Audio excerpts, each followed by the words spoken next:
महाराज जय गौरानिताय गौरानिताय गौरानिताय जय गौरानिताय जय जय प्रभुपाद प्रभुपाद प्रभुपाद प्रभुपाद निताय गौरा हरि बोल हरि बोल हरि बोल हरि बोल। युग धर्म हरिनाम संकीर्तन की जय। जगतगुरु श्री प्रभुपाद। आइए प्रार्थना करते हैं। और तृतीय स्कंद में हम लोगों ने प्रवेश किया है और तृतीय स्कंद का शुरुआत किया है जहाँ विदुर जी अपने घर से निकले हैं तीर्थ याटन पे और मैत्रेय मुनि से मिलके आगे उद्धव को भी मिलेंगे। इनके बीच में संवाद होगा, भगवान के बारे में पूछा जाएगा और वही जो विषय है जो शुद्ध भक्ति के विषय हैं वो वापिस भागवतम के माध्यम से हमारे सामने रखे जाएंगे, जिसको सुनने के बाद समझने के बाद हमें जीवन में कैसे शुद्ध भक्ति करना है और एक भगवान को समर्पित जीवन कैसे जीना है ये हम अध्ययन करें। हरे कृष्ण। ओम नमो भगवते वासुदेवाय ओम नमो भगवते वासुदेवाय ओम नमो भगवते वासुदेवाय। नारायणं नमस्कृत्य नरं चैव नरोत्तमं देवीं सरस्वतीं व्यासं ततो जयमुदीरयेत्। नष्टप्रायेषु भद्रेषु नित्यं भागवत सेवया भगवती उत्तम श्लोके भक्तिर्भवति नैष्ठिकी। कृष्णाय वासुदेवाय देवकी नंदनाय च नंदगोपकुमाराय गोविन्दाय नमो नमः। हरे कृष्णा कृष्णा कृष्णा हरे हरे हरे राम राम राम हरे हरे।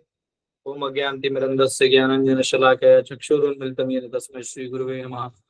नमो विष्णुपदाय कृष्णप्रेष्ठाय भूतले श्रीमते भक्तिवेदांत स्वामिनिधि नाम्ने नमस्ते सरस्वती देवी गौरवाणी प्रचारिणे निर्विशेष शून्यवादी पाश्चात्य देश तारणे। जय श्री कृष्ण चैतन्य प्रभु नित्यानंद श्री अद्वैत गदाधर श्रीवासदि गौर भक्त वृंद। हरे कृष्णा कृष्णा कृष्णा हरे हरे हरे राम राम राम हरे हरे कृष्ण। हरे कृष्ण। तो आप लोग खोल सकते हैं स्कंद तीसरा अध्याय पहला। और हमने कल देखा था, मैं मार्कर डालना भूल गया, हमने कल कहाँ तक देखा था? हाँ, उन्होंने 5 तक खत्म हो गया प्रभु जी। 5 तक खत्म हो गया था। अब छठा हम लोग ले रहे हैं। अब सुखदेव गोस्वामी और परीक्षित महाराज का जो वार्तालाप है वो इस कनेक्शन में वापिस अभी आएगा। श्री शुक उवाच यदा तु राजा स्वसुतान् असाधुन् पुष्णान् धर्मेण विनष्ट दृष्टिः भ्रातुर्यविष्टस्य सुतान् विबन्धून् प्रवेश्य लक्ष्य भवने ददाह। Sri Shukdev Goswami said, King Dhritarashtra became blind under the influence of impious desires to nourish his dishonest sons, and thus he set fire to the lacquer house to burn his fatherless nephews, the Pandavas. तो यहाँ पे हिंदी में लिखा है, श्री शुकदेव गोस्वामी ने कहा, राजा धृतराष्ट्र अपने बेईमान पुत्रों का पालन पोषण करने की अपवित्र इच्छाओं के वश में होकर अंतर्दृष्टि खो चुका था और उसने अपने पितृविहीन भतीजों पांडवों को जला डालने के लिए लाक्षागृह में आग लगा दी। तो जो देखिए, बच्चा बदमाशी तब करेगा जब उसके ऊपर जो गार्जियन है, चाहे वो माता पिता हो, गुरु हो, रिश्तेदार हो, समाज हो, जो राजनेता है वो हो, गुरुजन हो, जो आध्यात्म ज्ञानी है, इन सब का क्यूमुलेटिव रिस्पॉन्सिबिलिटी है कि समाज को आगे ले जाना है, मॉरली, स्पिरिचुअली, रिलीजियसली, इकोनॉमिकली। ये सबका दायित्व है, एक आदमी का दायित्व नहीं है। हाँ, जैसे कल मुंबई में सब ट्रॉफी लेके गए थे, मुंबई में पूरा नरीमन पॉइंट भर गया, वो ट्रॉफी वर्ल्ड कप का उठाए थे तो लेकिन वहां जो ऊपर बस में थे वो सारे खिलाड़ी थे, क्योंकि वो पूरे टीम का काम है। जो नहीं खेले थे उनका भी काम है पीछे से एनकरेज करते रहना, पीछे से ओपिनियन देना, एनकरेज करना। वो जो अंदर टीम में थे लेकिन खेले नहीं, लेकिन वो भी उतने ही हकदार हैं। हर एक व्यक्ति अपना रोल करेगा तो काम होगा। वैसे ही राजनेता अपनी मर्यादाओं का पालन करते हुए समाज को राजनीतिक तौर पर सेफ रखेगा, यानी आक्रांताओं से बचाएगा और आर्थिक रूप से संपन्न रखेगा और धर्म की दृष्टि से लोगों को चलना सिखाएगा, तो वो असली राजनेता है। जो राजनेता हिंदू जानता ही नहीं कि हिंदू क्या है, सनातन क्या है, ये लोग राजनेता नहीं है। ये लोग बस अपना जिंदगी काट रहे हैं। अभी पैदा हो गए किसी घर में तो राजनेता बनना है, तो ढो रहे अपने परेशानियों को। लेकिन असली राजनेता वो होता है जो अंदर से काम करता है। ठीक है, अभी सचिन तेंदुलकर का जो बेटा है बॉलर है, लेकिन उसको कहाँ कुछ मौका मिलता है, एक आध चांस कोई दे देता है, लेकिन वो सब जानते हैं कि वो खेल नहीं पाएगा। तो गेम होना चाहिए। आप किसके बेटे हो, इसे मौका बड़ा मिल जाएगा। सचिन की फोन कॉल से आपको ऑस्ट्रेलिया की टीम भी ले लेगी, वो बात अलग है। लेकिन गेम नहीं होगा तो फिर 11वां प्लेयर भी इंपॉर्टेंट हो जाता है ना टीम में। तो वैसे ही आप ब्राह्मण कुल में पैदा हो या आप कहीं पैदा हो, लेकिन गुणों से आपको रहना पड़ेगा। तो आप राजनेता के घर में पैदा हो गए, इसका मतलब आप राजनेता बनने के लायक हो गए ऐसे नहीं। हाँ, इसका मतलब भी नहीं है कि आप राजनेता नहीं हो, नहीं, आप नेतागिरी कर सकते हो, लेकिन वो नेतागिरी में राजनीति क्या है, समाज से कैसे जुड़ा है एक राजनेता, ये राजनेता को भी मालूम होना चाहिए। उसके बाद जो धर्म गुरु हैं, इनका भी उतना ही दायित्व है कि जो बच्चा है उसको धर्म क्या है, अधर्म क्या है, ये समझाना। हाँ, माता पिता उनका दायित्व है कि ज्यादा सर पे नहीं चढ़ाना है। हाँ, बहुत ज्यादा लाड़ प्यार में उसको बहला फुसला के उसको इतना गोंदू भोंदू नहीं बना देना है कि कल आपके गैर हाजिरी में वो कोई निर्णय ना ले पाए। उसको इतना सामर्थ्यशाली, इतना सेल्फ रिलायंट बना देना है कि आप नहीं भी रहे तो आप जो सोच रहे वैसे ही वो निर्णय ले, ऐसा सिखाना चाहिए। तो उसको लगना चाहिए कि मेरे माता पिता भी नहीं होते तो क्या निर्णय लेते। उस हिसाब से माता पिता का भी दायित्व बनता है। यहाँ पे जब सब ढीले हो जाएं तो दिक्कत है। ऑलरेडी धृतराष्ट्र टेम्पररी गद्दी पे बैठे थे, यानी धृतराष्ट्र एक्चुअली राजा नहीं थे, लेकिन क्योंकि पांडु नहीं थे और भीष्म बन नहीं सकते और ये बाकी बच्चे थे, इमीडिएटली गद्दी पे बिठाना मुश्किल है, तो उन्होंने धृतराष्ट्र को टेम्पररीली यानी कार्यवाह के रूप में उनको बिठाया। यानी वो एक्टिंग किंग थे, लेकिन वो गद्दी का चस्का इतना डेंजरस होता है ना। एक पॉलिटिशियन है, मैं नाम नहीं लूंगा, वो इतने डेंजर है कि उनके एक सीनियर थे और ये उस पुराने पार्टी में ही थे, जो सबसे पुराना पार्टी है देश, उसमें वो बहुत अच्छा काम करते थे वो सीनियर। लेकिन ये जो जूनियर था, वो सीनियर का बस एक कहीं थोड़ा गैप था, तो वहां थोड़ा देर के लिए इनको बैठने मिल गया पोस्ट पे। उसके बाद उन्होंने अपने सीनियर को भी उड़ा दिया, नीचे कंट्रोल करना और मैनिपुलेशन सीख गए। वो आज भी छोड़ नहीं रहे सत्ता को। तो ये राजनीति का एक चस्का ऐसा होता है ना कि छूटता नहीं। आदमी बोलता है कि मैं छोड़ दूंगा, मैं आपका सेवा करने हूँ, बाद में उसको पता नहीं चलता कि वो सेवा करने आया था, लेकिन अब उस गद्दी का जो गर्मी है वो उसको चला रहा है, वो उसके रजोगुण को एक्टिवेट कर रहा है। तो वैसे ही धृतराष्ट्र जो है ये बड़े अजीब कैरेक्टर है। धृतराष्ट्र किसको दर्शाते हैं? आपके हर ग्रुप में, आप कितना भी दोस्तों का ग्रुप हो, आपके परिवार का ग्रुप हो, आपके ऑफिस का ग्रुप हो, आपको हर एक ग्रुप में ये सारे कैरेक्टर मिलेंगे। कर्ण मिलेगा, धृतराष्ट्र मिलेगा, दुर्योधन मिलेगा, अर्जुन मिलेगा, तो युधिष्ठिर मिलेगा। कैसे? तो धृतराष्ट्र क्या दर्शाता है? धृतराष्ट्र अपने सत्ता को भोगने के लिए अपने बेटे तक को इस्तेमाल कर सकता। अगर उसे बेटे को देना होता, बोलता कि जब तक क्लैरिटी नहीं आती तब तक दुर्योधन राज कर लेगा, फिर आप लोग डिसाइड करिएगा। लेकिन वो दुर्योधन को भी नहीं दिया। ये हमको लगा कि दुर्योधन, हम दुर्योधन का वो रखते हैं ना, मतलब किसी का नाम अगर दुर्योधन हो तो हम उसको मतलब बहुत हीन नजर से देखते हैं। लेकिन उड़ीसा का एक आदमी है, उसका नाम दुर्योधन है, अब बहुत बड़ा ऑफिसर है। किसी ने उसको पूछा कि सर आपका नाम ऐसे दुर्योधन क्यों रखा है? तो बोलते हैं कि एक्चुअली मेरे माँ के 4-5 बच्चे हो रहे थे, तो हर बच्चा जो है पैदा होने के बाद कुछ दिनों में मर जाता था।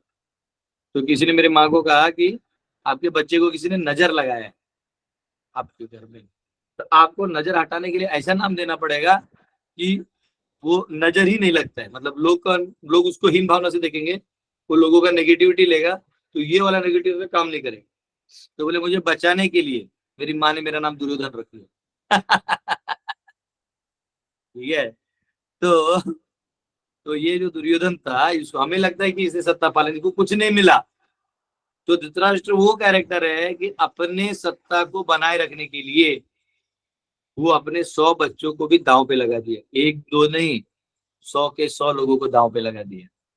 अन्यथा बहुत सिंपल था, वो कार्यकारी था, सभी 105 बच्चों को अपना मानता, पांडु के भी 5 बच्चे, उसके 100 बच्चे अपना मानता, और उनमें जो बड़ा है स्वाभाविक रूप से उसको गद्दी दे देता, युधिष्ठिर को दे देता।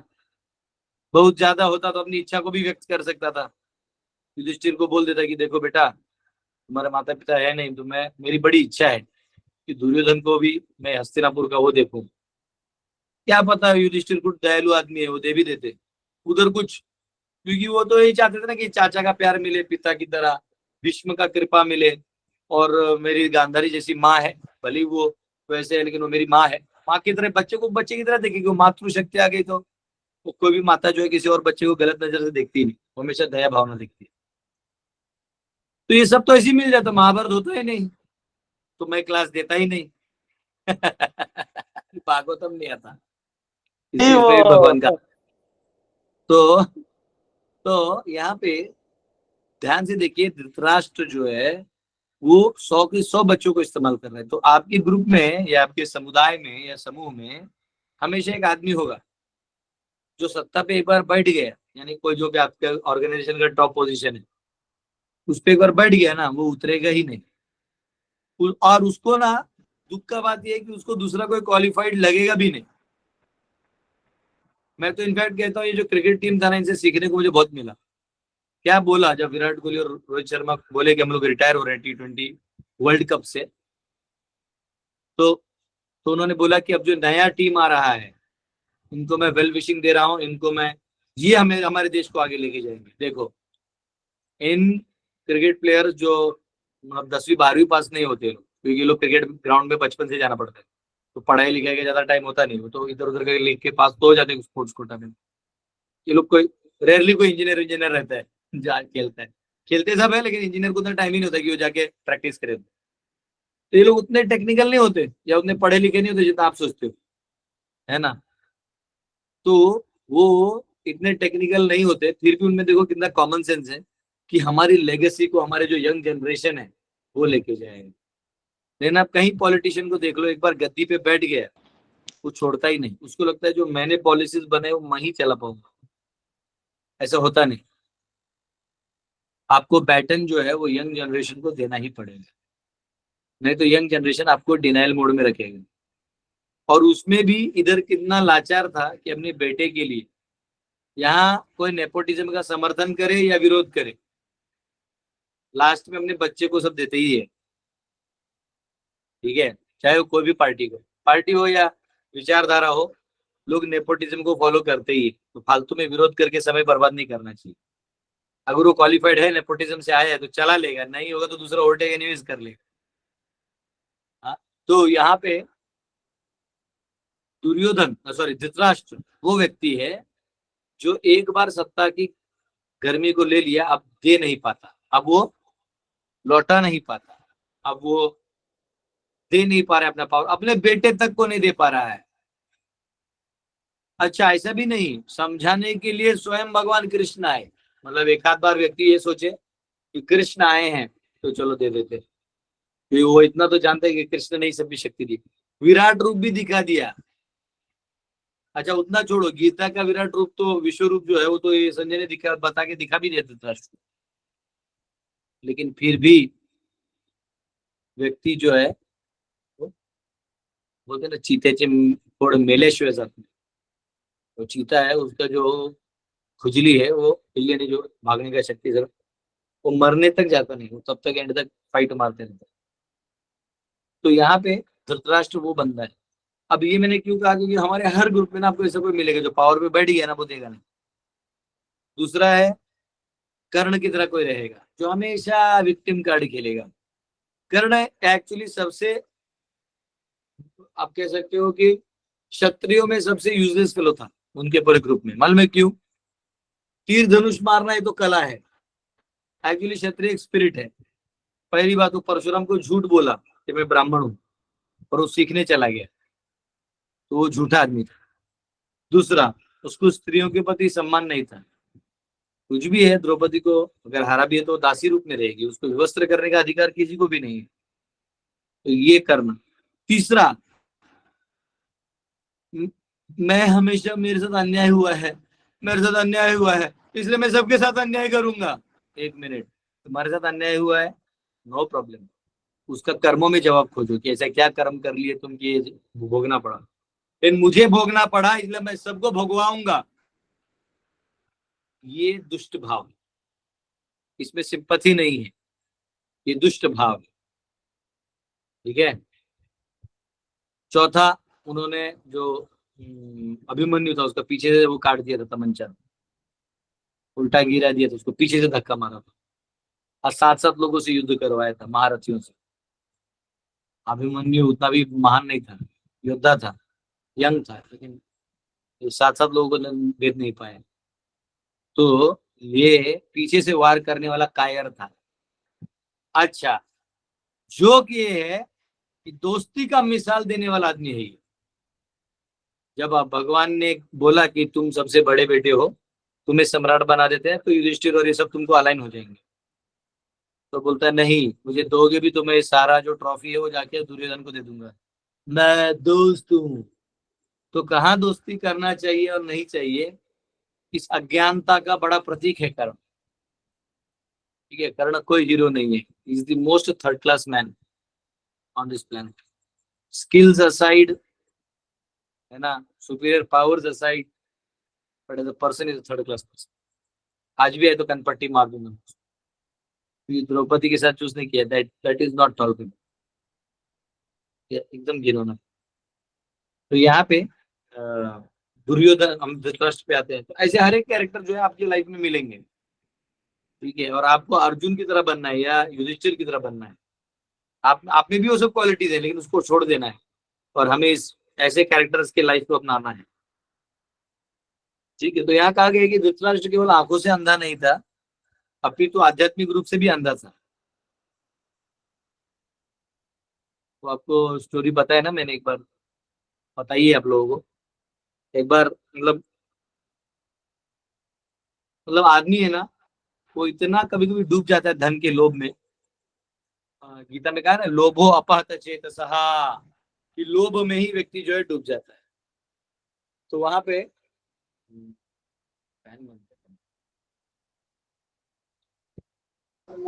सर मैं कुछ क्वेश्चन पूछ सकता हूँ? क्वेश्चन के लिए टाइम है, क्वेश्चन के लिए ना, जब हम क्लास खत्म कर देते तो मैं क्वेश्चन आंसर का टाइम देता, तो अभी आप हाथ रेस करके पूछ सकते हैं, कोई दिक्कत नहीं। अभी क्या है, एक फ्लो है ना, फ्लो टूट जाता है। 1 मिनट दीजिए।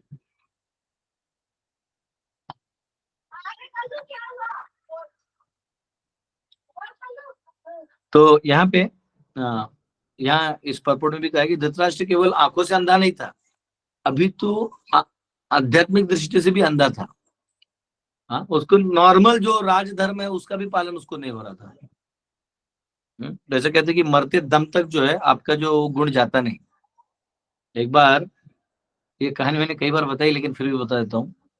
एक बार एक आदमी था, बूढ़ा व्यक्ति था, वो जवानी में वो कपड़े का धंधा करता था और कमाता था प्रॉफिट, थोड़ा बहुत कमाता था, अच्छा कमाता था, चल रहा था काम, बहुत अमीर भी नहीं था, गरीब भी नहीं था। फिर बूढ़ा हो गया तो उसने अपने 2 बेटे थे, दोनों को, एक को बर्तन का दुकान खोल के दिया और एक को कपड़े का दुकान हैंड ओवर कर दिया। लेकिन प्रॉब्लम ये था कि वो इतना आसक्त था कि वो जाके वहीं बैठ के वो मतलब हिसाब किताब का किताब देखते रहता, अरे ये क्यों लाए तुमने, वो वाला कपड़ा भी मत लाया करो, बारिश में खराब हो जाता है, उसको बाद में देंगे, इसको ये करेंगे। तो बेटे लोग परेशान हो गए, क्या पिताजी अभी आप अपना आराम करिए ना, हम लोग कमा लेंगे, जो सीखना हम लोग सीख लेंगे। इन पर वो बहुत आसक्त था। तो एक महाराज जी यात्रा लेके जा रहे थे, काशी गए, इलाहाबाद, अयोध्या, चित्रकूट। अभी हम लोग भी ले जा रहे हैं 13 से 21। एक 4 साल 5 साल पहले मैंने कुछ लोगों को कमिट कर दिया था वो लॉकडाउन में पूरा हुआ नहीं, तभी लेके जाना है, क्योंकि नहीं तो बार बार वो एंग्जाइटी बना रहता है, और मेरे को ऐसे कोई दिन नहीं होता जहाँ छुट्टी होता है। ठीक है, तो वहां पे वो यात्रा लेके गए, और हर जगह ये आदमी जो है खिटपीट खिटपीट खिटपीट, मतलब हर चीज में ऑटो वाले से लड़ना, इससे लड़ना, 2-2 रुपए के लिए लड़ना, 1-1 रुपए के लिए लड़ना। लास्ट में गुरुजी भी परेशान हो गए। इनके बेटे सोच रहे थे कि मेरे पिताजी जाएंगे तो गुरुजी लोग के सानिध्य में सुधर जाएंगे। लेकिन यात्रा करते करते करते जब समाप्त होने का समय आया, तो अंतिम पड़ाव काशी में था, बनारस में। सुबह बनारस, शाम बनारस, जब देखो तब जाम बनारस। वैसे मैं वाराणसी आ रहा हूँ 11 तारीख को भी, और 14-15 को भी आ रहा हूँ। 11 को एक काम है, फिर वापस लौटूंगा, फिर 13 को यात्रा करके 14 को रहूंगा उधर, 14-15 2 दिन बनारस की गलियों में। हाँ, गंगा आरती, देवी सुरेश्वरी भगवती गंगे त्रिभुवन तारिणी तरल तरंगे। तो वहां मणिकर्णिका घाट है, तो वहां पे गुरुजी ले गए सबको, यात्रियों को। तो उसमें बूढ़े व्यक्ति भी थे। सबको बोला कि जाओ मणिकर्णिका घाट में अग्नि दिया जाता है, वहां मुक्ति का धाम है। तो जाओ एक एक अग्नि के पास बैठो और चिंतन करो कि क्या जीवन है, देखो नश्वर जीवन है, शरीर है। तो सब बैठे, सब लोग थोड़े से वो हो गए कि देखो अंत में शरीर को तो जलना है, हम इसी को सजा रहे हैं। तो वो सब गुरुजी को प्रणाम बोलते, बहुत धन्यवाद। और ये जो बूढ़ा व्यक्ति है बहुत रोता है, बहुत बहुत रोता है, बच्चे जैसा रोता है। गुरुजी को समझ में आ गया कि चलो इसमें आखिर में परिवर्तन आ गया। तो जब वो आता है नजदीक, तो गुरुजी को पांव छूता, बोलते गुरुजी मैं पहले तो आपसे क्षमा मांगता हूँ कि पूरी यात्रा में आपसे कुछ अच्छा चीज नहीं सीख पाया ना। आज आपने मेरे आंख खोल दी, आज आपने बता दिया कि मैं मेरे जीवन अमूल्य कामों में लगा रहा था, नॉन वैल्यूएबल चीजों में। तो ये बोले कि भाई ऐसा क्या सीख लिया आपने कि आपको ऐसा लग रहा है? बोले गुरुजी पूरा जिंदगी चला गया है कपड़े के दुकान में, पूरा जिंदगी चला गया। काश हम इस लकड़ी का धंधा करते तो आज अरबपति हो जाते। लेकिन अब मैं मेरे बच्चों को ये आइडिया दूंगा। तो वैसे ही दुर्योधन का हालत ऐसा होगी कि अंत तक वो छोड़ नहीं पा रहा था। स्वाभाविक है, आप अंधे हो तो आपको जगाने के लिए कोई आएगा। अगला श्लोक लेते हैं। यदा सभायां गुरुदेव देव्यः केशाभिमर्शं मर्शं सुतकर्म कार्यं न वारयामास नृपासनूषायः स्वाश्रैर्हयरन्त्याः कुम्कुमानि. The king did not forbid his son Dushasana's abominable action of grabbing the hair of Draupadi, the wife of godly king Yudhishthir, even though her tears washed the red dust on her breast.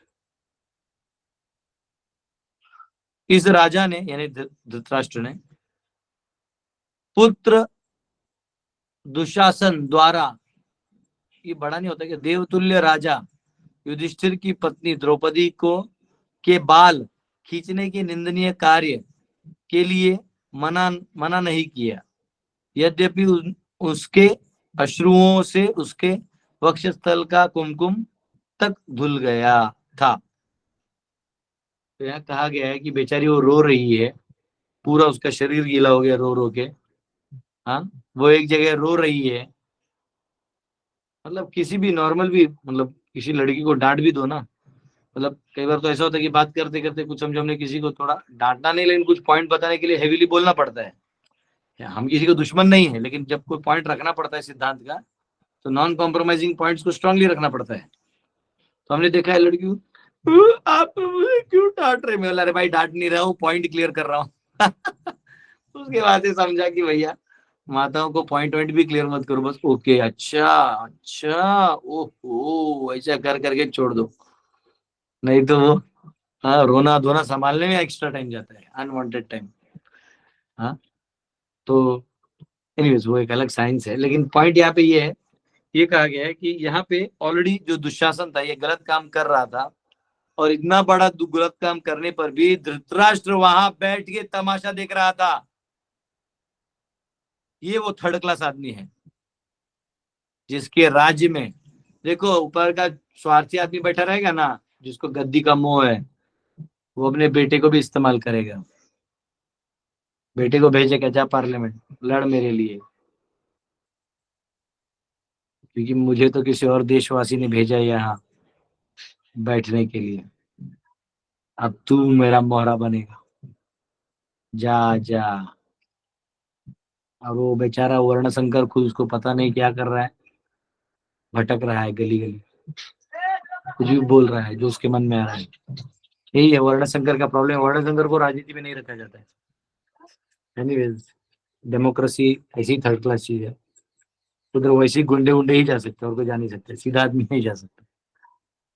जाएगा भी तो उसको कहाँ बोलने देते, कोई किसी को बोलने ही नहीं देता है। उसे पता चलता है कि democracy is third class thing.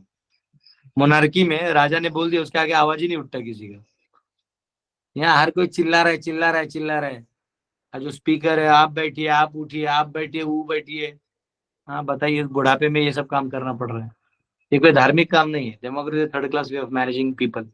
Humans को एनिमल्स की तरह ट्रीट करके उनको मैनेज करना मतलब डेमोक्रेसी।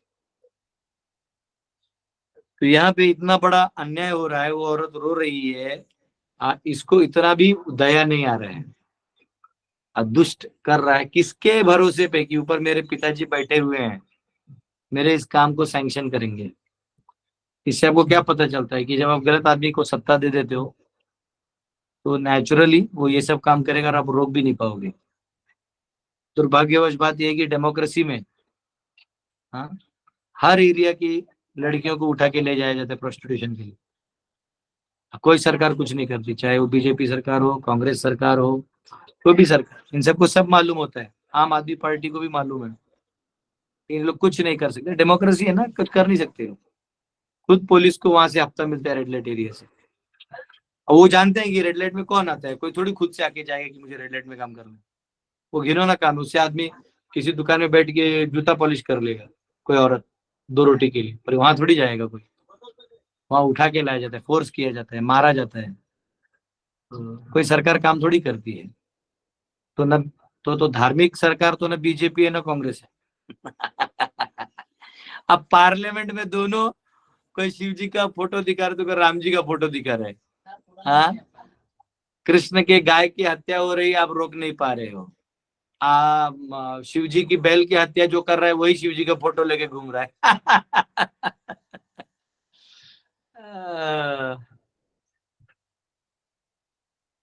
वो जो एनिमल मूवी में जो गन था ना, मशीन वाला, वो बड़ा धड़ धड़ धड़ बड़ा जो गन था, वो मुझे मिले। कोई बोले प्रभु जी आपको एक डायरेक्शन में आप चला सकते हैं, तो मैं पार्लियामेंट के सामने रख के सबको फोड़ दूंगा। नहीं चाहिए नाटक करने वाले। जब आपकी सत्ता है 10 साल से, आप गो हत्या बंदी नहीं कर पा रहे, क्या फायदा आपका। हम जैसों को अभी भी लड़ना पड़ रहा है, गो रक्षकों को अभी भी लड़ना पड़ रहा है। आपके सत्ता होते हुए भारत के बच्चियों को अभी भी किडनैप करके ले जाया जाता है, ट्रैफिकिंग किया जाता है। आप जिस दुबई में जाके बड़े ऐशो आराम से रहते हो, उधर स्वागत उत्सव करते हो, उधर का राजा आपको सलामी देता है, वो यहाँ के बच्चियों को उठा के वहाँ प्रोस्टिट्यूशन करवाता है।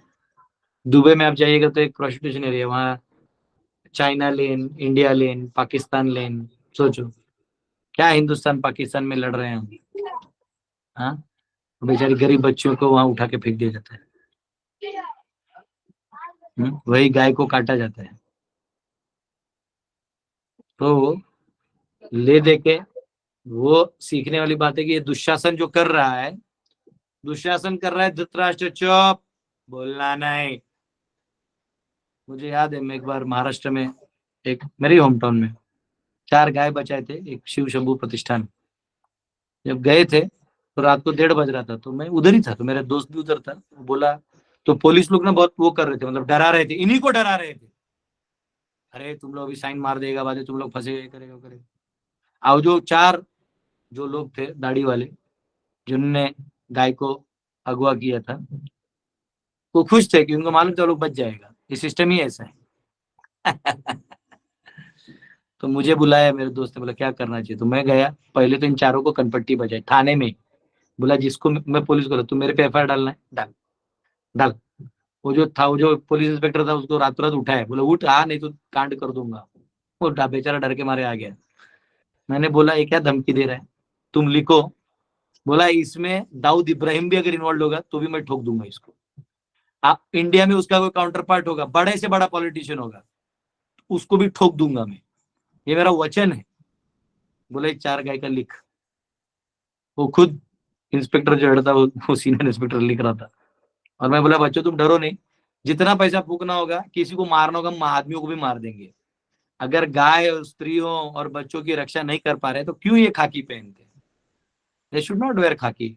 वो उल्लू बनाने का काम है, उल्लू बनाने का काम है। और ये सब अलाउड है। अब मैं ये नहीं कहूंगा कि पुलिस अपना काम नहीं कर रही है, पर जो करना चाहिए वो नहीं कर रही है। छोटा मोटा कहीं आपने लाइसेंस नहीं लिया है तो बेचारा कितना एक्टिवेट हो जाता है।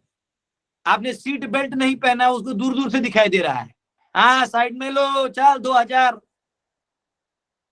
आप भरी भरी गाय वो ट्रक का टेम्पो वहां से छोड़ दे रहा है। तो भाई मेरे, तू 2000 नहीं, मेरे से 1 लाख रुपए फाइन ले ले सीट बेल्ट का, लेकिन मूछ तान के गाय को बचा, मूछ तान के ह्यूमन ट्रैफिकिंग को बचा, तेरा सैलरी बढ़ा के देंगे। लेकिन तू पकड़ क्या रहे हो छिछोरों की तरह, वो ये ड्राइविंग लाइसेंस पकड़ रहे हो, तो ये पकड़ रहे हो। हाँ, मर्डर हो गया तो उसमें सालों सालों आप एक काम करो, एक आदमी का मर्डर हो गया तो यहाँ भरी आंखों के सामने तुम्हारे, हाँ, वो अब जैसे महाराष्ट्र में शिवसेना है, इतना पावरफुल पार्टी, उसके आंखों के सामने देवनार में मुसलमानों गाय काट देते देवनार में। हाँ, वो सब ने चूड़ी पहनना चाहिए, जो है ना, चूड़ी पहनो चूड़ी। दम ही नहीं है, क्या दम है फालतू में भाषण मारे करने में। सब पार्टी, इधर हम किसी को छोड़ दे रहे हैं, क्योंकि एक्चुअली डेमोक्रेसी दुशासन का ही प्रतीक है। Democracy is the weakest form of management. अभी वो पूना में वो लड़का चला गया, जो लड़का एक 2 लोगों को उड़ा दिया, पोर्च गाड़ी में था, जो नहीं था, अमीर बाप का बेटा था, जो भी ऐसा न्यूज में आया, मैं तो ज्यादा जानता नहीं, उतना रिसर्च क्यों करूंगा उस मूर्ख के पीछे। तो उसमें पता चला कि जज, वाह, जजमेंट का, जज का जजमेंट देखो, बोलता है बेटा अब निबंध लिखो।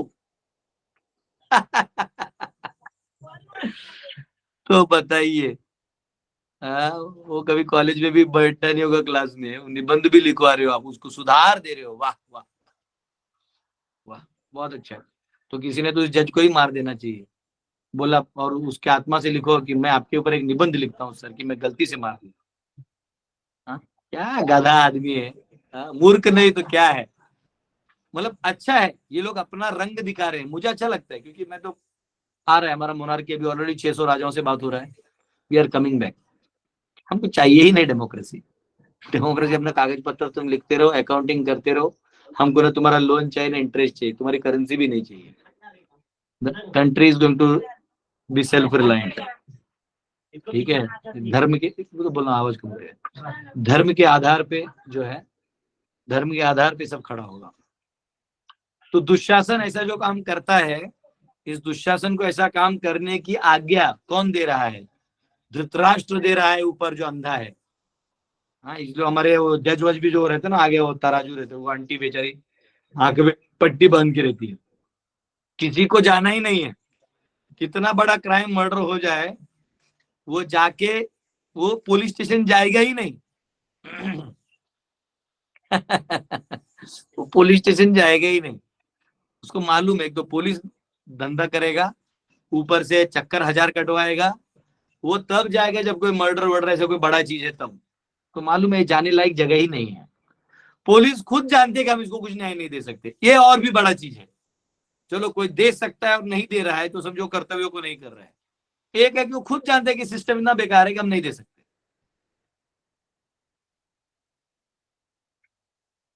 सरकार खुद बैंकों को ज्यादा इंटरेस्ट लेने को अलाउ करती है, और फिर बेचारा आदमी कहां से लाएगा ज्यादा इंटरेस्ट?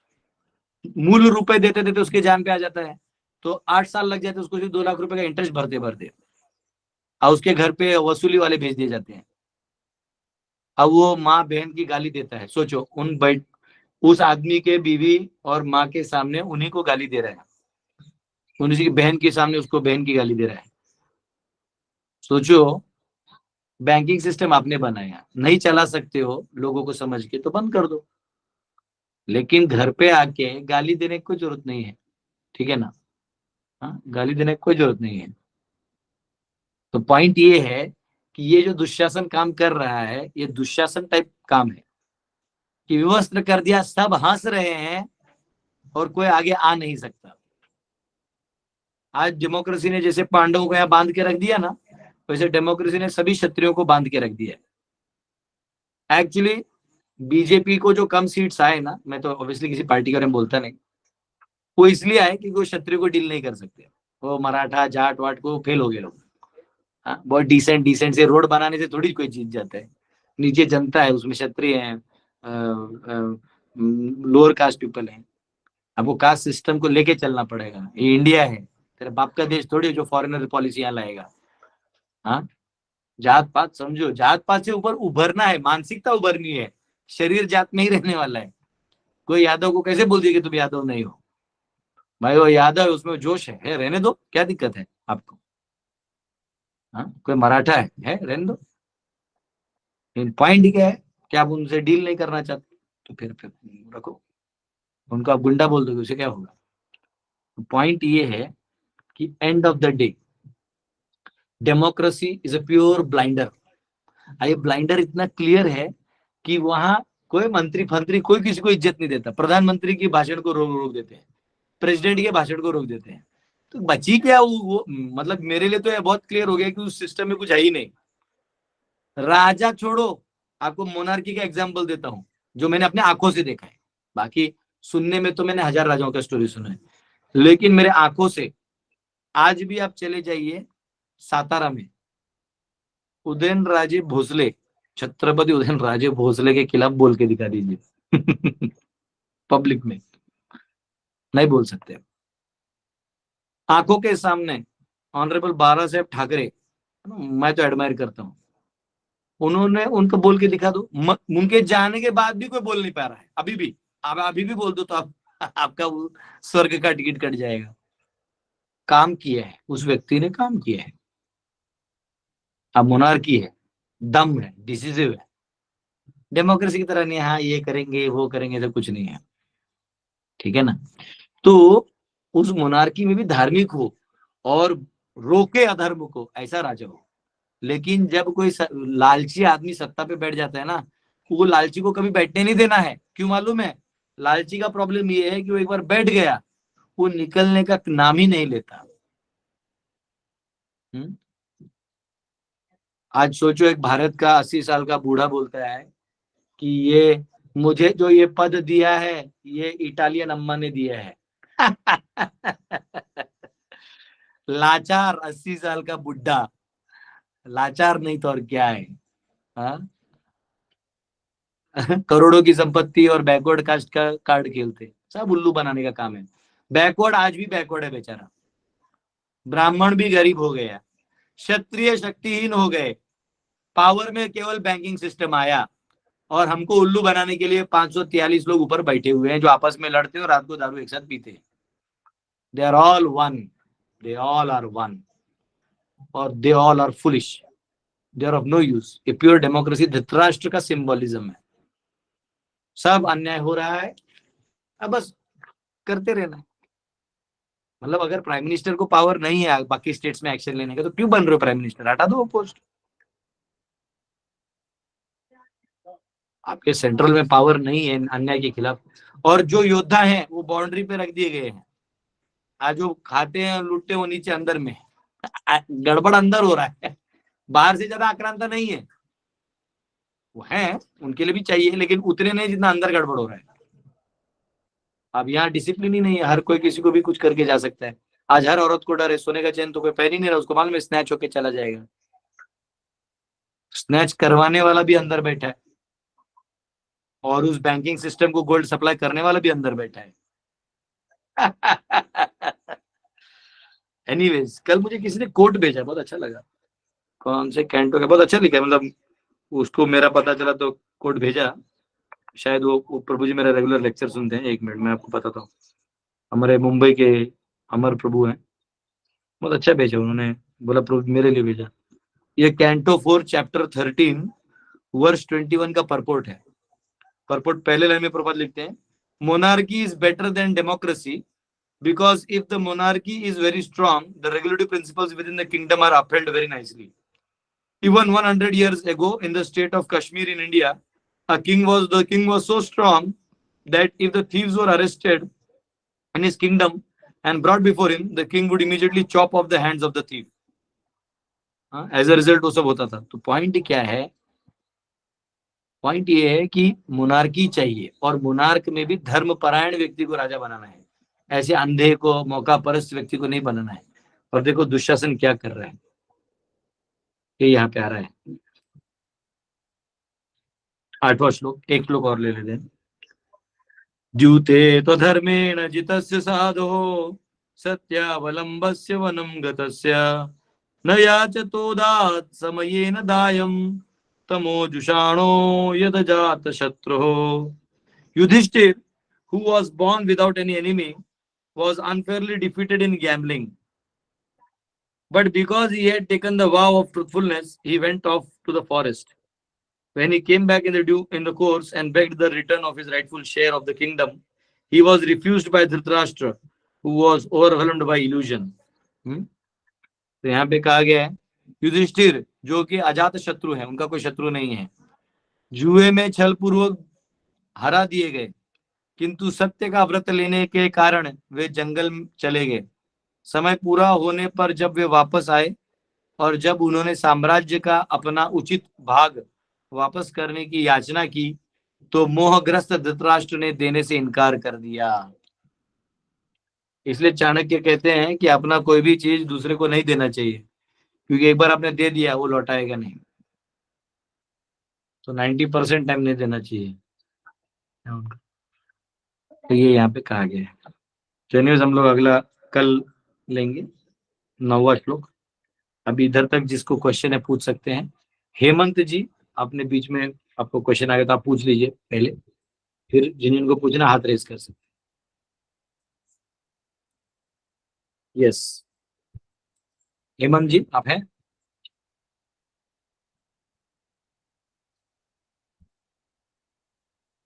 हेमंत जी नहीं है शायद, तो नागवेणी माता जी आप पूछ सकते हैं।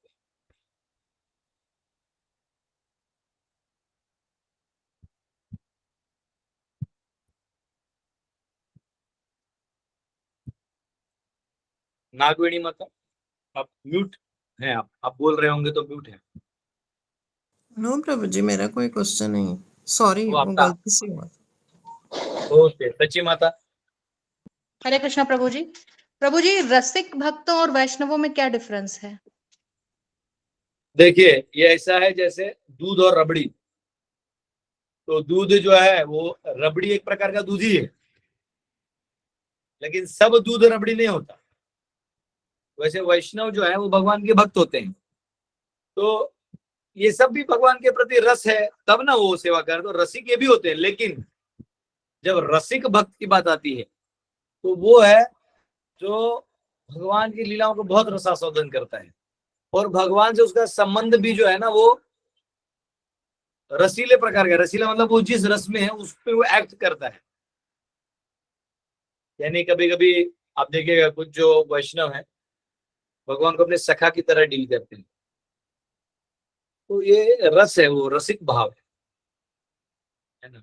वो लेटर आता है, इमीडिएटली नहीं आता है, पर है वो, उसको रसिक भक्त कहते जी प्रभु, धन्यवाद। हैं। हाँ, अरविंद जी। हरे कृष्ण प्रभु जी। प्रभु जी, ये भागवत का जो पीडीएफ, अरे जो प्रेजेंटेशन है पीडीएफ फॉर्म में हिंदी वाला, वो कहाँ कहाँ पर मिलेगा प्रभु जी? आपने एक बार बोला था, शायद भेजा था, तब मैं आपको बोला था याद दिलाना। ठीक है, मैं खोज के ना, आप मुझे मैसेज कर दीजिए, मैं खोज के भेज दूंगा। ठीक। ठीक है प्रभु जी। ये वो भेजा वेदा बेस में नहीं आता, भागवतम की स्टार्टिंग भेजा था तो हाँ वेदा बेस में नहीं आता प्रभु जी, वो डॉट स्कूल कॉम में वेदा बेस। जाके था लेकिन वो हट गया है वहां से। वो मैं भेजता हूँ, है कुछ तो देखता हूँ भेजता ठीक है प्रभु जी, हरे कृष्णा। हूँ। यस, हरिंदर माता। हरे कृष्णा प्रभु जी। प्रभु जी आपको फोन करना हो तो कौन सा थोड़ा सा उचित टाइम बताएं। हाँ अभी कैसे? नंबर पे मैसेज कर दीजिए, शाम में 8 बजे करिएगा। ठीक है। 8 बजे सभी बच्चों को कहाँ कहाँ डिस्पैच करना है, कब जाएंगे, कैसे जाएंगे, सबका 4 महीने का राशन का पैसा लाना है, क्या क्या करना है मैं खुद ही जानता हूँ। 8 बजे करिएगा, दिन में हैवी रहेगा। प्रभु जी मैं आपको करूंगी। हरे कृष्ण। अजीत सिंह जी। हरे कृष्णा दंडवत प्रणाम प्रभु जी। प्रभु जी, ये धृतराष्ट्र के अगर उसके जगह पर हम अपने को खड़ा करेंगे तो धृतराष्ट्र तो अंधा बाय डिफॉल्ट हुआ था, मतलब जन्म से अंधा था, और एज ए सीनियर उसका जो राज्य पर बैठने का राइट था, और उस वजह से तो ये अभी आध्यात्मिक बात थोड़ा सा अलग रखे तो उसका राइट जो उसके कर्म से प्रारब्ध से छीन गया था, इसलिए वो इस तरह से बिहेव कर रहा था। ऐसा नहीं हो सकता क्या? नहीं नहीं नहीं, एक्चुअली राजा कोई हक हक वैसा नहीं होता है। राजा बनने के लिए क्वालिफाई करना पड़ता है। धृतराष्ट्र ऑलरेडी पांडु से बड़ा था, तो वैसे ही धृतराष्ट्र ही बनता, लेकिन धृतराष्ट्र अंधा था, तो राजा अंधा लूला लंगड़ा पंगड़ा नहीं हो सकता, क्योंकि वही उसको तो पॉइंट राज्य है प्रभु। संभालना है। जैसे हमारे क्रिकेट टीम में अब जो हमारा कैप्टन है वो एटलीस्ट प्लेयर होना चाहिए, फिट होना चाहिए। पता चला उसको लूज मोशन है और इधर दर्द हो रहा है, तो उसको बोलेंगे सीधे कि भाई हट जाओ, ठीक है तुम अच्छे प्लेयर हो, हम 4 रन 5 रन 10 रन कम बनाएंगे, पर खेल तो चलना चाहिए ना। तुम अंदर जाएगे तो इसी 50 रन कम बनेगा। तो वैसे ही वो राजा का पद है, वो सेवा है, उसके लिए क्वालिफिकेशन होता था, शारीरिक मेंटल सब होता था। ये डेमोक्रेसी की तरह नहीं है कि कोई भी पगला ये अंदर जेल में उधर से भी लड़के चला जाएगा, तो कोई भी क्रिमिनल है वो भी लड़ सकता है। तो ये कोई खासियत नहीं है, ये मूर्खता है। ये अनाड़ीपना है कि कोई भी लड़ सकता है इलेक्शन। प्रभु जी वही तो पॉइंट है, वो सीनियर होके जन्म से अंधा था, इसलिए उसका सीनियर होके भी राइट नहीं मिला, इस वजह से ऐसा बिहेव कर रहा था ना। तो नहीं नहीं नहीं, तो बिहेव कर, देखिए हर स्वभाव के पीछे आप एक भौतिक कारण बना सकते हैं, लेकिन ऐसे बहुत सारे लोग हैं जिन्होंने दिल खोल के अपनी सत्ता को छोड़ दिया और दूसरे को सत्ता दी है। ऐसे बहुत सारे लोग हैं, तो उसमें और इसमें आप क्या फर्क मानेंगे? इंटेंशन, लोभ, इसमें फिर भी लोभ था। अगर कल समझ, अभी मैं भागवतम दे रहा हूं, कल समझो मुझे बोलना, मेरा वाणी भगवान न करे कुछ हो जाए, बंद हो गई, तो फिर मैं कहां से बोलूंगा? फिर मुझे किसी को बोलना पड़ेगा भाई आप सिखाओ लोगों को। तो बेसिकली क्लास देना है तो आवाज तो निकलना चाहिए ना। आपको दिख ही नहीं रहा है, ठीक है वो क्वालिफाइड था, वैसे भी बिना देखे भी उसको ट्रेन कर दिया था 20 महीने, लेकिन राजा नहीं चलता है। जो सम्राट है या राजा है वैसे नहीं चलता है। कौन उठा के बोला तुमने? ओके प्रभु। हाँ, अलाउड ही नहीं, वो बड़ा भाई था पहले, उसको नहीं लिया। हरि बोल। यस, प्रियांशु जी। हरे कृष्णा प्रभु जी। यस माता। प्रभु जी जैसे आप बता रहे थे ना कि जो भी जीव जन्म लेता है तो उसके कर्म के हिसाब से और गुण के हिसाब से उसको क्षत्रिय वैश्य में जन्म उसको मिलता है। तो क्या एक ही परिवार में तो हर लोग तो अलग अलग उसके होते हैं, तो क्या अलग अलग एक ही परिवार में हो सकते हैं क्या कि वो उस प्रवृत्ति का है, क्षत्रिय प्रवृत्ति का है? एक्चुअली ये जो आता है वर्णाश्रम का भाव कहाँ से आता है? जन्मनाथ जायते शूद्र संस्कारात भवेद्विज। जो संस्कार हैं वो आपको कुछ बनाते हैं। तो अब बताइए, कोई बच्चा, तो कोई बच्चा अगर ब्राह्मण के घर में, तो स्वाभाविक वो ट्रेनिंग ले लेगा। अब सचिन तेंदुलकर का जो बच्चा है वो नेचुरली क्रिकेट की तरफ इंक्लाइंड होगा, तो फादर उसको ज्यादा गाइड कर सकते हैं। वैसे ही जो क्या बोलते हैं उसको, ये ब्राह्मण है, उसका बेटा है, स्वाभाविक रूप से ब्राह्मण गुण में आ जाएगा, संस्कार वहां से मिलने लगेंगे ना अपने आप। जो क्षत्रिय है वो क्षत्रिय घर में रहेगा, खानदानी तलवार उठा रहा है, ये कर रहा है, मुंह तान रहा है। वो जडेजा को देखो, 50 भी मारो तो बैठ ऐसा ऐसा करता है वो। और वो है जडेजा, यानी जो यादव थे वो जाधव हो गए महाराष्ट्र में, और वो गुजरात में जडेजा।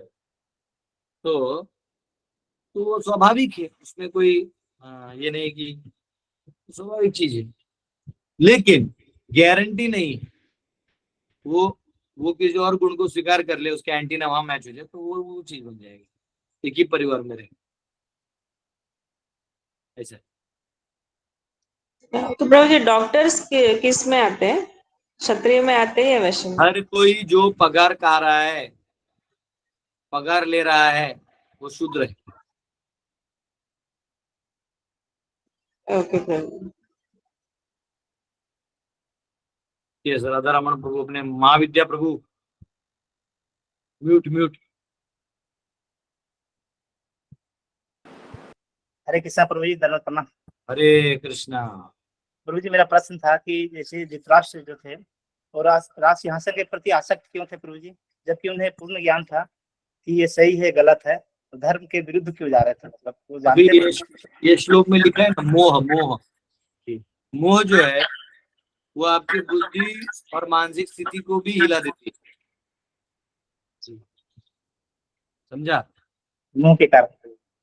हाँ, आपका जो मोह है अंदर वो जाता नहीं। तो प्रभु जी, उनको ये जानकारी तो था ही कि ये रिजल्ट खराब होगा, मतलब ये धर्म के विरुद्ध जा रहे हैं, तो आने वाला समय मेरे लिए उपयुक्त नहीं होगा, फिर भी ये शकील कर रहे थे। ये तभी मोह के अंधकार में वो तभी नहीं समझ में आता जी। अभी धृतराष्ट्र प्रभु अगर लेक्चर में बैठ जाएंगे जी, तो वो वीडियो ऑन करके बोलेंगे प्रभु जी आप एकदम सही बोले, मैं फंस गया था तभी। लेकिन तभी जो चल रहा है वो तभी नहीं समझता, ठीक है? मोह के अंधकार में क्या सुना जाता है? अभी तुम भी माता जी के मुंह में फंसे हो। सही है प्रभु जी। नूतन माता हमारी अन्नपूर्णा देवी है, ये जब भी हम लोग रांची जाते थे इतने अच्छे अच्छे आइटम्स बना के खिलाती है माता जी, है ना? महाविद्या प्रभु तो ईगरली बोलते आप आइए प्रभु, आप आइए, जबरदस्ती डबल ट्रिपल आइटम मिलता है। अच्छा है, उसी बहाने हमारे मुंह को हम इस्तेमाल कर सकते हैं कृष्ण की सेवा में। जी प्रभु। धृतराष्ट्र क्या था कि कृष्ण से नफरत करता था, मोह में भी था, और उसने अपने मोह में एक्चुअली स्वार्थी था, अपने बेटे को भी सत्ता नहीं दिया। जी, मोह से ज्ञान सुना जाता है प्रभु जी। डर गया था। थैंक यू प्रभु। यस, मंजू जी, मंजू माता। हरे कृष्णा प्रभु जी, धन्यवाद प्रणाम प्रभु जी। मेरा एक भाई है छोटा, तो उसकी वो तो लिया है दीक्षा, लेकिन उसके साथ उसका स्कूल कॉलेज में पढ़ने वाले बच्चों को भी पता नहीं कैसे बिना योग्यता का उन्होंने कृष्णपंथी ही है, जाकर हमसे बिना पूछे वो लोग वहाँ उसको दीक्षा दिलवा दी है। अब ये मैं उनको बोल रही हूँ कि बिना योग्यता की दीक्षा लेना सही नहीं है, तो क्या प्रभु जी ये सही है? जो देने वाले हैं उनको वो भी थोड़ा कहना नहीं चाहिए प्रभु जी? दो चीजें हैं जी। गुरु जब दीक्षा देते तो दो लोगों से देते हैं जी। एक है कि वो डायरेक्ट जानते हो शिष्य को, उसके चीजों को तो देते हैं। दूसरा है प्रामाणिक ही गुरु की बात कर रहा हूँ, और दूसरा है कि रिकमेंडेशन, यानी जैसे आप जो गुरु जी से दीक्षा लेना चाहते हो, मैं उनको जानता हूँ, तो गुरु जी मुझे पूछेंगे कि ये 4 लोग जो दीक्षा लेना चाहते तुम्हारे अंदर से तो ठीक ठाक है, तो मैं अगर हाँ बोलूंगा तो सारा जिम्मेदारी मेरे पे आता है, तो मुझे जाके देखना चाहिए कि हाँ ये 4 लोग दीक्षा लेना चाहते तो हाँ बोलो महाराज जी 4 ठीक, ये मेरा काम है। अब क्या होता है, एक और गुरु होते हैं जो अपना क्राउड बढ़ाना चाहते हैं तो वो दे देते हैं, लेकिन फैन ऑन होते ही मेरे को लगता है वो आने लगता है मुझे। अभी बारिश का माहौल है ना, अलग वातावरण, तो जो गुरु हैं इनको आउटराइट शिष्यों के पीछे नहीं भागना चाहिए, इनको शिष्यों को पहले भक्त बनाना चाहिए, वो बनाने के बाद दीक्षा देना चाहिए जी। लेकिन वो एक सिक्योरिटी रहता है, लोग आजकल बनाना चाहते हैं, क्राउड दिखाना चाहते हैं। प्रभु जी, चार नियमों का पालन करना तो बहुत जरूरी है ना प्रभु जी, इसके लिए योग्यता जी। तो वो बच्चे आमिष आहार भी करते हैं, तो ये क्या ठीक है? बिल्कुल ठीक मैं तो नहीं अब समझती। देखिए, गुरु जो है ना, वो ये दीक्षा ही नहीं हुआ ना तो ठग हुआ। तो अगर गुरु जी प्रामाणिक हैं और समावर्ती तो उन्होंने दीक्षा दे दिया किसी के बोलने पे, उनको नहीं पता था, तो गुरु जी बच जाएंगे। लेकिन जो रिकमेंड किया है वो लटकेगा, तो कर्म वहां लगेगा। और जो ये बच्चे हैं इनको तो धोखा मिलेगा क्योंकि आपने गुरु को धोखा दे दिया, इसका बहुत बुरा रिएक्शन होता है। दूसरा है कि गुरु खुद ही ठगी है, तो वो अपना करके पैसा बटोर के चले गए। और क्या, अब दो में से वो क्या है भगवान जाने। प्रभु जी ये क्षमा कीजिएगा, भगवान से भी माफी चाहती हूँ। ये अनुकूल ठाकुर जी श्री कृष्ण के ही हैं, परंतु वे लोग गुरु को ही सर्वप्रथम मानते हैं, ये ठीक है, वहां तक ठीक है। लेकिन इस तरह का जो मैं देख रही हूँ बहुत बड़ी संख्या में हो रहे हैं प्रभु जी, ये मुझे ठीक नहीं लगा। मेरे भाइयों के बच्चों का देखिए सुनो, कहीं एक आम का आठी देखे हैं, आम का आठी, आम, जी जी तो उसको जब बारिश में कहीं डालते हो ना तो उसमें से आम का पौधा बाहर आता है। लेकिन प्लास्टिक के अगर आप आठी बना लोगे और जमीन में गाड़ दोगे तो बाहर क्या आएगा? कुछ नहीं। उसी प्रकार अगर शिष्य प्रामाणिक है तो निकलेगा, आगे जाएगा, उन्नति करेगा। नहीं होगा तो उन्नति नहीं करेगा। क्राउड में क्या है? क्राउड अलग चीज है। क्राउड में अभी जो उनसे ज्यादा फॉलोअर तो वर्ल्ड कप वाले जीतने वाले टीम को था, पूरा भारत क्रिकेट देखता है। हाँ, उन लोग का मैच चालू होता है तो 2 करोड़ 5 करोड़ 8 करोड़ 10 करोड़ 30 करोड़ लोग देखते हैं मैच। हम और यहाँ पे इनके पास कितने, कुछ भी नहीं होंगे, लाख 10 लाख 50 लाख लोग।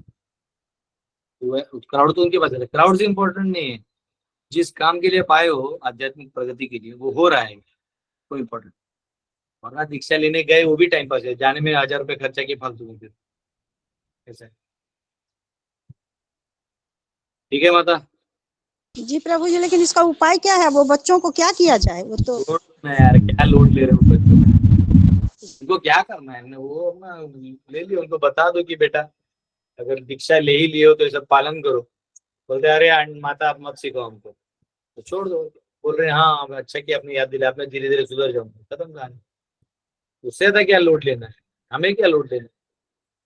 जिसने दीक्षा लिया है वो अपना जिम्मेदारी समझे, जो दिया है वो अपना जिम्मेदारी समझे।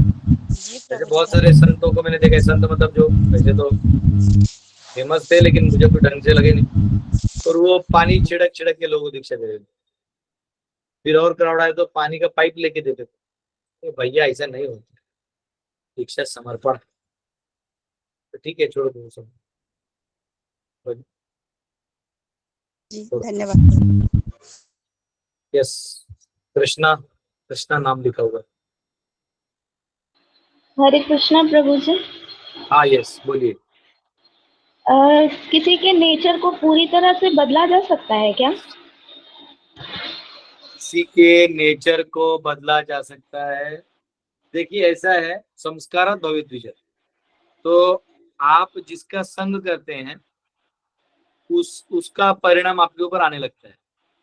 जैसे अगर आप चेतन महाप्रभु बोलते हैं ना, असत संग त्याग यही वैष्णव आचार, कि हमें असत का संग छोड़ देना चाहिए। जो जो भगवान की लाइन में नहीं है उनका संग नहीं लेना चाहिए।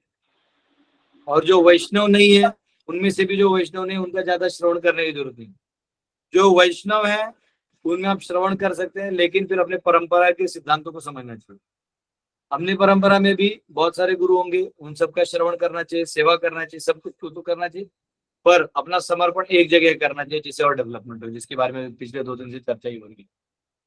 तो ये जब करेंगे तो स्वभावतः मनुष्य जो है उसका स्वभाव में बदल आता है, मानसिक बौद्धिक, हाँ मानसिक बौद्धिक ये सब क्षमताएं आती है। तो ये जब आने लगती है धीरे धीरे,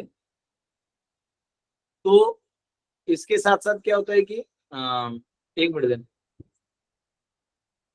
प्रभु, मैं क्लास दे रहा हूँ आपको, 10 मिनट में कॉल कर। हाँ एक क्लास दे रहा हूँ, बस क्लास।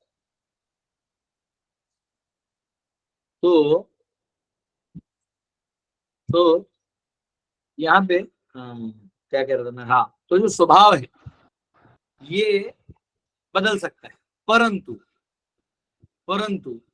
उसका भी एक ढांचा है, मतलब मन स्वीकार करने का भी एक एज तक होता है। तो ये मेरा ऑब्जर्वेशन है, कोई मेरे पास प्रमाण नहीं है। 35 से लेके 40 के बाद वो व्यक्ति का जो एक पैटर्न है लाइफस्टाइल का, वो आप नहीं चेंज कर सकते। विचारों को बदल सकते हैं और विचारों से कुछ चीजें बदल जाएंगी, जैसे जप करना, वो सब करना, वो सब हो सकता है। लेकिन जो दुनियादारी का जो रिएक्शनरी स्वभाव है वो 35 तक ही जो बदलना है बदलता है, बाद में वो एक तरह से कंटिन्यू रहता है। तो प्रभु जी कलयुग का तो स्वभाव ही है कि यहाँ पे पाप होगा ही, तो कलयुग में सतयुग कैसे आ सकता है? जो आप इतना सब बोल रहे हैं कि मतलब ये सिस्टम आ जाए, वो सिस्टम आ जाए, सब कुछ चेंज हो जाए, तो कैसे हो सकता है? देखिए, वो उदाहरण देते हैं ना, मराठी में चिमनी बोलते हैं, स्पैरो क्या बोलते हैं हिंदी में? गौरैया। छोटा छोटा पंछी जो होता है, उसका अंडा एक बार, हाँ, उसका एकदम चिड़िया छोटी वाली, वो उसका जो अंडा है वो समुद्र ले लिया था। तो बोली समुद्र को मेरा दे दे, नहीं तो मैं सुखा दूंगी तेरे को। समुद्र हंसने लगा और अंडा दिया नहीं होगा। तो वो एक एक बूंद उठा के डालने लगे। लास्ट में क्या हुआ, गरुड़ जी आए, देखे कि ऐसा हो रहा है, तो उन्होंने बोला समुद्र दे दो, चुपचाप दे दो। तो अगर वो पंछी इतना ट्राई नहीं करता तो गरुड़ जी भी नहीं आते, लेकिन वो ट्राई किया। तो वैसे ही हम लोग बोल तो देंगे, प्रभा जी बोल के गए कि 10,000 साल जो है चैतन्य महाप्रभु के सुवर्ण युग है, और हम उसका परिणाम देख रहे हैं। पिछले 500 साल में बहुत सारे लोग भक्ति मार्ग से जुड़े हैं। अभी भी प्रभा जी की कृपा से, उनके शिष्यों की कृपा से कितने लोग भक्ति मार्ग से जुड़ रहे हैं। तो ये स्वभाव, ये, और आगे जाके जो रूलर्स हैं वो भी वैष्णव बनेंगे, बहुत सारे चेंजेस आएगा धीरे धीरे धीरे धीरे।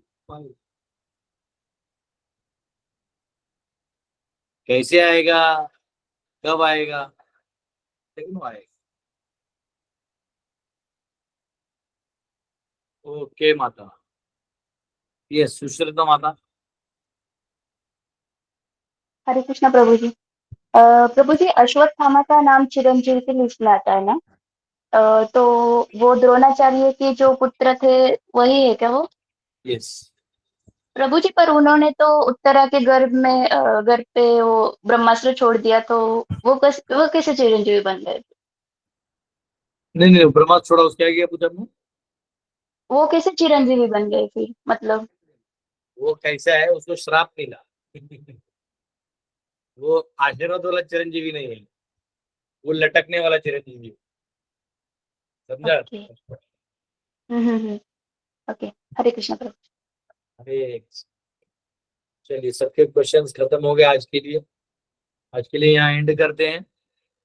कल बचे हुए क्वेश्चंस कल और डिस्कशन करेंगे। थोड़ा महाभारत में प्रवेश करना पड़ेगा।